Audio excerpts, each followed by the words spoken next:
quel est le langage de l'autre? Quel est ton langage et quel est le langage de l'autre? Il y a deux choses à régler. Un, tu dois connaître ton langage, parce que tu ne peux apprendre à l'autre ton langage si tu ne connais pas ton langage. Deux, si tu as maîtrisé ton langage, tu dois apprendre ton langage à l'autre. Trois, si l'autre t'a révélé son langage, tu dois apprendre aussi son langage. Sinon, le couple aura toujours des problèmes. Voici ma conclusion. Selon le psaume 127, verset 1, la Bible dit, cantique de degré de Salomon, « Si l'Éternel ne bâtit la maison, ceux qui la bâtissent travaillent en vain. Si l'Éternel ne garde la ville, celui qui la garde veille en vain. » Tu peux te battre pour bâtir un couple solide. Tu peux te battre pour parler le langage de l'autre et l'autre parler le tien.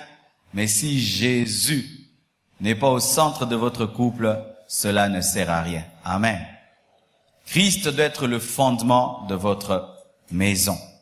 Bien-aimés, je vous pose cette question. Où en êtes-vous avec Dieu? La plupart des temps, quand des couples ont des problèmes, remarquez, c'est souvent la manifestation de leurs problèmes spirituels.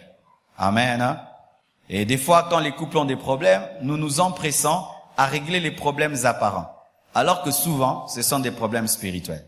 Si je cesse de craindre Dieu, si je cesse d'aimer Jésus, mon couple aura des problèmes. Alors si tu viens traiter les problèmes de mon couple sans traiter ma relation avec Dieu, tu n'as rien fait.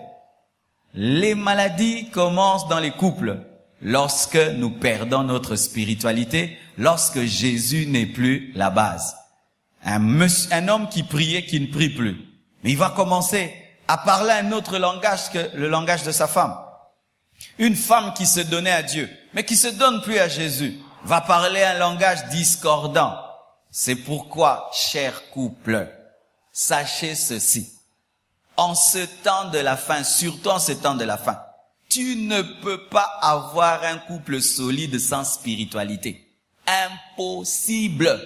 Impossible. Ça, je vous dis. Et vous qui voulez entrer dans le mariage, sachez que sans spiritualité, sans une communion avec Jésus, tu ne peux pas avoir un bon couple. Tu ne peux pas avoir un couple solide. Tu ne peux pas résister devant la tentation. Tu ne peux pas aimer ta femme. Tu ne peux pas aimer ton mari comme il le veut. Aimer ta femme comme elle veut. Celui qui te donne la force d'aimer l'autre, c'est Jésus qui est l'amour. Amen. C'est pourquoi je vous exhorte de remettre Christ au centre de vos couples, de ramener l'intimité avec Dieu au centre de votre foyer, de prier avec vos femmes, de prier avec vos maris, de prier avec vos enfants, d'invoquer Jésus dans vos maisons.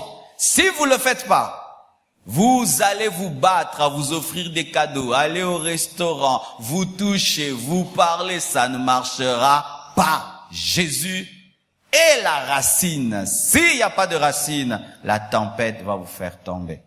Que Dieu vous bénisse.